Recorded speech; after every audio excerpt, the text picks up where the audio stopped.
I had decided I was done with women.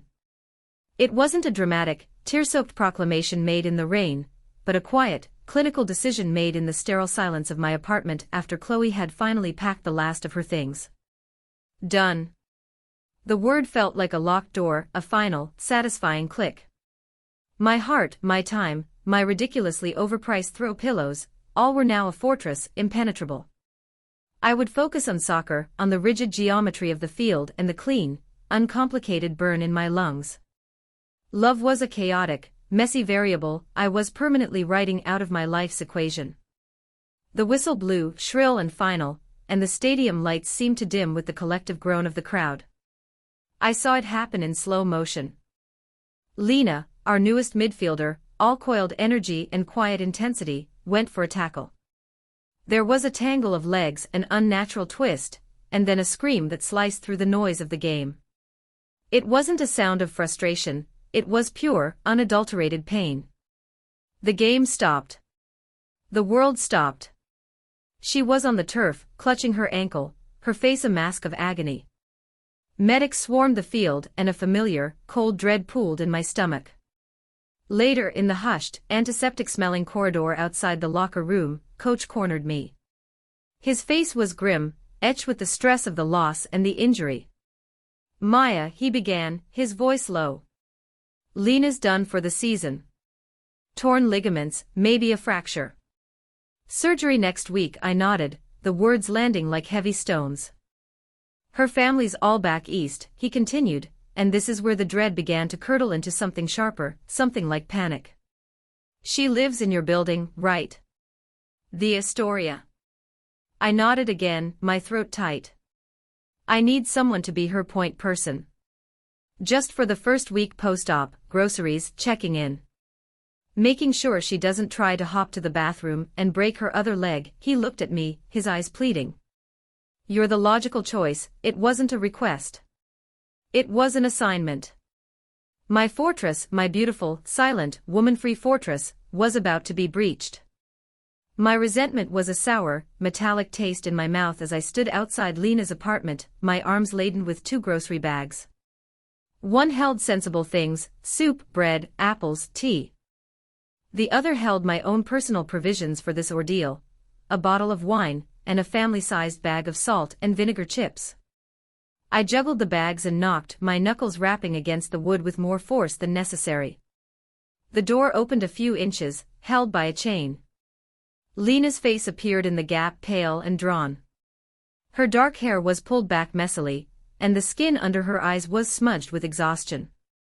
She looked smaller than she did on the field, stripped of her athletic prowess, and left with only a stark vulnerability that made me deeply uncomfortable. "It's just me," I said, my tone flatter than I intended. She fumbled with the chain, her movements clumsy and pained. "Sorry," she mumbled, finally swinging the door open. She was leaning heavily on a pair of crutches, her left leg encased in a massive, high-tech boot. The apartment smelled of something I couldn't quite place, something warm and clean, like sandalwood and chamomile. It was a scent that felt like a quiet Sunday afternoon, and it was completely at odds with the storm of irritation brewing inside me. "Coach sent me," I announced, striding past her into the kitchen, as if I were conducting a military inspection. "He said you might need things." I started unpacking the groceries onto her counter, arranging them with brisk, impersonal efficiency. "I've got soup. Cans. Just heat it up. And tea. Ginger for nausea." Lena hobbled after me, her crutches thudding softly on the hardwood floor. "Maya, you really don't have to do this." Her voice was quiet, raspy with pain medication. "I can manage." Coach's orders, I clipped out, avoiding her gaze. I didn't want to see the gratitude in her eyes. I didn't want to see the pain. I wanted to drop the supplies, tick a box, and retreat back to my sterile, controlled environment. "It's just for a week, right?" she said, a hint of something, was it amusement, in her voice. "Just a week." I finished my task and turned to face her, crossing my arms over my chest. It was a defensive posture I'd perfected over the last 6 months. "Keep your distance.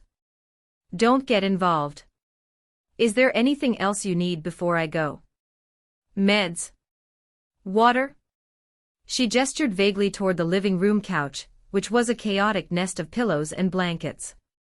Could you just pass me that water bottle? And maybe fluff the pillows? It's hard to get comfortable. The request was so simple, so reasonable, it felt like a trap. I walked over to the couch, my movements stiff. I picked up the water bottle and then, reluctantly, began punching her pillows into a more supportive shape. One of them was draped with a worn, gray team hoodie. It was hers, I recognized it. She wore it to every early morning practice, the fabric soft with age. The faint scent of her, that sandalwood and chamomile, clung to it. I felt a bizarre urge to press it to my face. I shoved the pillow back into place, my heart hammering. There, I said, my voice tight. Better? She looked at the lumpy pile I'd created and a small, wry smile touched her lips. It's a start, the hint of humor pricked at my carefully constructed wall of annoyance. It was infuriating. The next few days fell into a strange, grudging rhythm. Morning. I would text her a brusque, need anything, and she would reply with a polite, just coffee. If you're making some, I'd bring it over, along with a bagel, and find her on the couch, already awake, meticulously working through the first, tiny movements of her physical therapy exercises. Her focus was unnerving. Even in this state, broken and benched, Lena was disciplined. Afternoon. I'd come back after my own training session, my body aching and my mind numb. I'd heat up a can of soup for her, my movements automatic. We'd exist in a tense silence, the only sounds the clink of my spoon against the bowl, and the soft rustle of the pages as she read. I started to notice things. The way the afternoon light hit the dust motes dancing in the air of her apartment. The titles on her bookshelf, not just sports biographies, but poetry collections and dense historical novels. I saw a worn copy of a book by a queer theorist I'd been forced to read in college, its spine cracked, pages dog-eared. I pretended not to see it. I noticed the way she'd bite her lip when a particular stretch caused a sharp spike of pain, a flicker of vulnerability before her expression smoothed back into one of quiet determination. One afternoon, I was adjusting the ice pack on her ankle, my fingers brushing against the warm skin just above the boot. The contact was brief, clinical, but a jolt went through me, sharp and unwelcome. I snatched my hand back as if I'd been burned. Sorry, I muttered, my face hot. It's fine, she said, her voice even, but her eyes were on me, dark and perceptive. She saw it. She saw the flicker of panic. My internal monologue became a frantic battleground. Part of me, the cold, practical part, was just counting the hours until my duty was done. But another part, a softer, more treacherous part, was being worn down by her quiet resilience. I was annoyed by her patience, by the way she never complained, by the soft, genuine, thank you she offered for every small task. It made my own bitterness feel petty and loud. It was on the third night that the first real crack appeared in my armor. I was about to leave when I heard a sharp gasp from the living room. I turned back to find Lena with her face buried in her hands, her shoulders shaking. Hey, I said, my voice softer than I'd intended. You okay? She didn't look up. Just a bad one, she choked out, a wave of pain. It comes and goes. The instructions from her doctor said this was normal, but seeing it was different. I hesitated in the doorway, my hand on the knob, my escape so close. But I couldn't leave her like this. With a sigh that felt like a surrender, I walked back into the room, and sat on the far end of the coffee table. Do you need another pill? Is it time? She shook her head. Not for an hour. It's fine. It'll pass. We sat in silence for a long moment, the air thick with her pain. I found myself talking, the words spilling out before I could stop them. I tore my hamstring, my rookie year, I said quietly. Not this bad, but bad enough. I remember the nights were the worst. You're just lying there in the dark, and all you can think about is the sound it made. The pop. Lena finally lifted her head. Her eyes were glassy with pain, but she was listening. Yeah, she whispered. The sound, and you think about every step you can't take, I continued, looking at a spot on the wall. You feel the whole world moving on without you. It's the helplessness that gets you. More than the pain, I stopped, horrified at what I'd just admitted. I never talked about that time. It was a weak point, a failure. I braced myself for a platitude, a sympathetic nod. Instead, Lena just watched me, her gaze steady. Helplessness, she repeated, tasting the word. That's it. That's exactly it, and in her simple agreement, I felt a flicker of something I hadn't felt in a very long time. I felt seen. The atmosphere in the apartment shifted after that night. The silence between us was no longer tense and brittle, it had softened, becoming something more comfortable, more companionable. The next morning, when I brought her coffee, she didn't immediately turn back to her exercises. She patted the spot on the couch next to her. Sit, she said. It was a gentle command. I sat, perching on the edge of the cushion, my body still wired for a quick exit. Thank you, she said, looking at me over the rim of her mug. For last night, it was nothing, I mumbled, staring into my own coffee. It wasn't nothing. You got it, she took a slow sip. So, that hamstring tear, she began, her voice casual. Did it make you afraid? When you came back? The question was direct, personal. The kind of question I usually deflected with a joke, or a sharp change of subject. But looking at her, at the genuine curiosity in her eyes, I found myself answering honestly. Terrified, I admitted. For the first few months, every time I sprinted, I was just waiting for it to happen again. I played cautiously. Coach almost benched me. What changed? I don't know, I said, thinking back. One day, I just got tired of being afraid. It was more exhausting than playing hard. A slow smile spread across Lena's face. I get that, she shifted, wincing slightly as she repositioned her leg. That's why I moved out here, you know. I got tired of being afraid. This was new.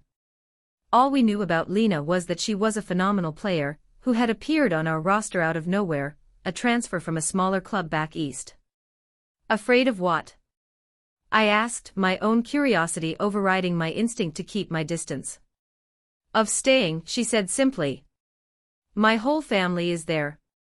My parents have a business they expect me to take over. I had a partner. It was all very comfortable. Very safe.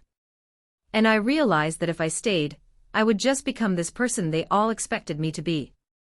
I'd have a nice, safe life, and I'd always wonder what would have happened if I'd just taken one real risk. Her gaze drifted toward the window, toward the sprawling, indifferent city. So I left. Packed 2 bags, broke a few hearts, and came here to play in the big leagues. To see if I was actually any good, or if I was just a big fish in a small pond. She looked back at me, a self-deprecating little smile on her lips. Guess the jury's still out on that one, huh? I saw her then, not as the stoic athlete or my current burden, but as a woman who had dismantled her entire life in pursuit of a single, brilliant dream. A woman who understood risk. It was a kind of bravery I recognized, a kind I admired. Later that evening, we were watching some dumb action movie I'd put on, a distraction of explosions and car chases. The couch, which had once felt like a vast, demilitarized zone, now felt smaller. I was closer to her than I intended to be, our shoulders almost touching. During a particularly loud explosion, I flinched, and my knee brushed against her good leg. The contact was electric, a sudden, searing line of heat. I saw her breath catch. I thought about resting my head on her shoulder, just for a second. The desire was a physical ache, a sharp, sweet pull in my chest. But the ghost of Chloe, of all the pain that had followed such a simple, hopeful gesture, rose up like a specter. I pulled back, shifting away, putting a few more inches of space between us. The moment passed, but the air remained thick with what had almost happened. The week was almost over. Lena could now manage short, careful trips to the kitchen on her own, and my official duties were dwindling. A strange, hollow feeling began to grow in my chest. I had been counting down the minutes until my freedom, and now that it was here, all I felt was a profound sense of loss. I was wiping down her kitchen counter, a final act of service, when she spoke from the couch. "Don't go yet," I turned. She was looking at me with an intensity that made my stomach flip. "Stay," she said. "For dinner." "I'll order something." "You don't have to do that," I said, my voice a little shaky. "I want to," she insisted. "Let me thank you properly." I hesitated, a war raging within me. The sensible part of my brain, the part that had built the fortress, screamed at me to run. But the part that had grown accustomed to the quiet comfort of her presence, the scent of sandalwood and chamomile, couldn't bring itself to leave. "Okay," I said softly. "But I'm cooking. I can't watch you eat another sad takeout container of pad thai." A genuine, full-throated laugh escaped her, and the sound was so lovely it made my heart ache. "I cooked a simple pasta, something I could make from the ingredients I'd bought for her earlier in the week." We ate at her small dining table, the first time we hadn't eaten off trays on the couch. The setting sun cast long, golden stripes across the room. The conversation flowed easily, moving from team gossip to favorite books to ridiculous childhood memories. It felt normal. It felt dangerous. As I gathered the plates, she reached out and put her hand on my arm, stopping me. Her touch was light, but it sent a shockwave up my spine. "Maya," she said, her voice low and serious. "Thank you. Not just for the groceries and the soup. For staying. For talking to me." I looked down at her hand on my arm, at her long, graceful fingers against my skin. I could feel the warmth of her palm, the slight pressure. I lifted my gaze to meet hers. And the world tilted on its axis. The air in the room became thick, heavy, charged with a sudden, undeniable current. All the small moments of the past week, the brushed hands, the shared glances, the late-night confession, all coalesced into this one, single point in time. I wasn't looking at my injured teammate anymore. I wasn't looking at my temporary assignment. I was looking at a woman whose quiet strength had slipped past all my defenses, whose patient gaze made me feel both completely exposed and completely safe. I saw the same recognition dawning in her eyes, a flicker of surprise followed by a deep, knowing warmth. The attraction, which I had been so desperately trying to ignore and suppress, was now a living, breathing thing in the space between us. It was terrifying. It was exhilarating. It was the most real thing I had felt in a very, very long time. I slowly pulled my arm away, needing the space to breathe, but I couldn't break her gaze. The fortress was still standing, but the door had been blown clean off its hinges. My official week of caretaking was over, but I couldn't stay away.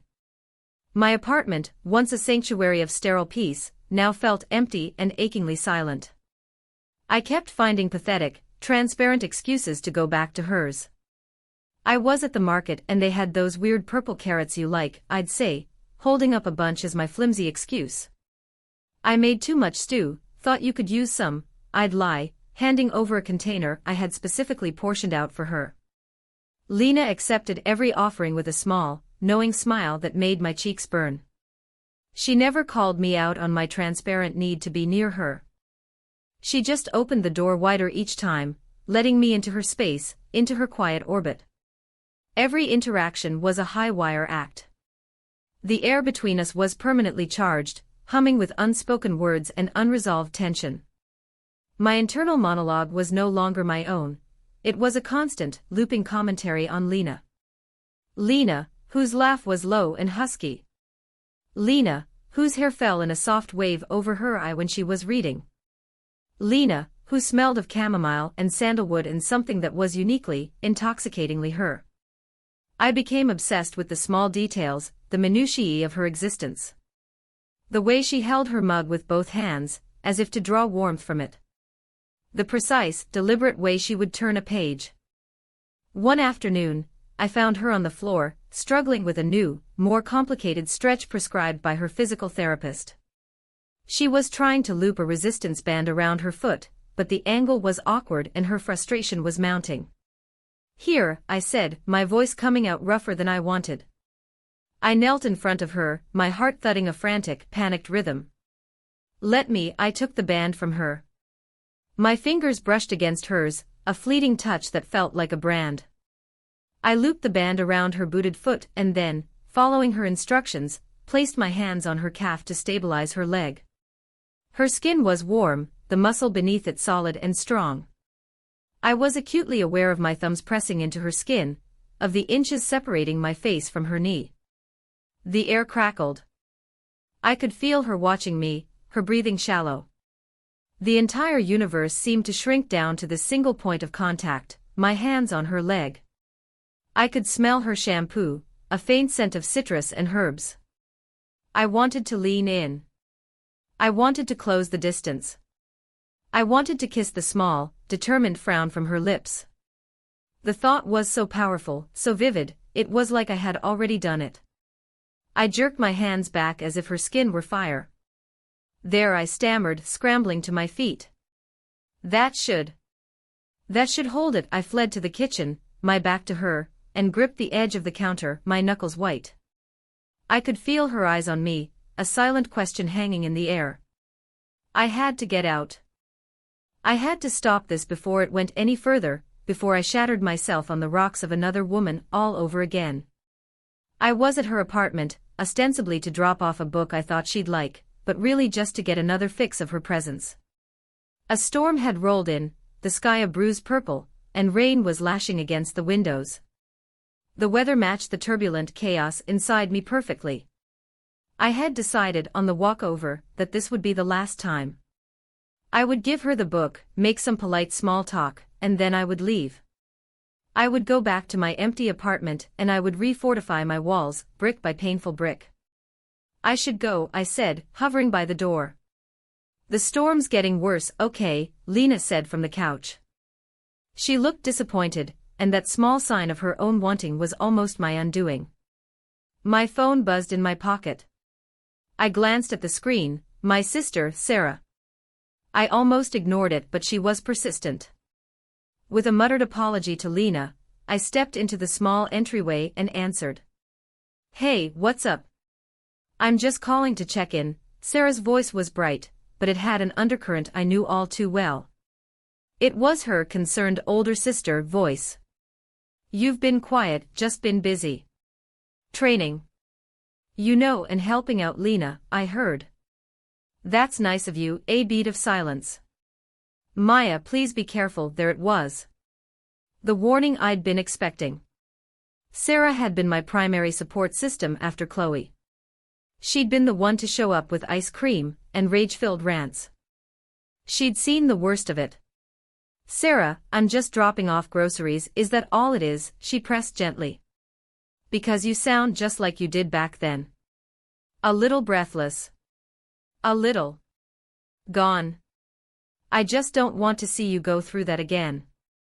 It almost broke you. The words were a punch to the gut, a cold splash of reality. She was right. I was gone. I was falling, and I hadn't even realized how far I'd already fallen. "I have to go," I said, my voice thick. I hung up before she could reply, my hand trembling.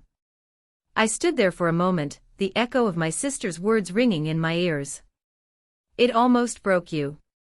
I turned back toward the living room, my expression shattered, my defenses completely gone. Lena was watching me, her face etched with concern. "Are you okay?" she asked softly. And I broke. The carefully constructed dam of cynicism and fear I had built around my heart crumbled into dust. The words came out in a torrent, quiet and desperate. "No. I'm not okay. I can't do this." I gestured vaguely between us. I swore I was done. After my last relationship. It was with a woman, and it ended so badly. It was a mess. It took me months to feel like a person again. I promised myself I would never, ever put myself in that position again. I can't. My confession hung in the air, raw and bleeding. I was terrified I would see pity in her eyes, or worse, dismissal. I expected her to say, "I understand," and let me walk out the door. Lena just listened, her gaze unwavering.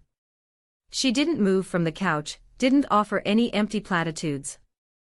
When I finally ran out of words, the only sound was the rain against the glass.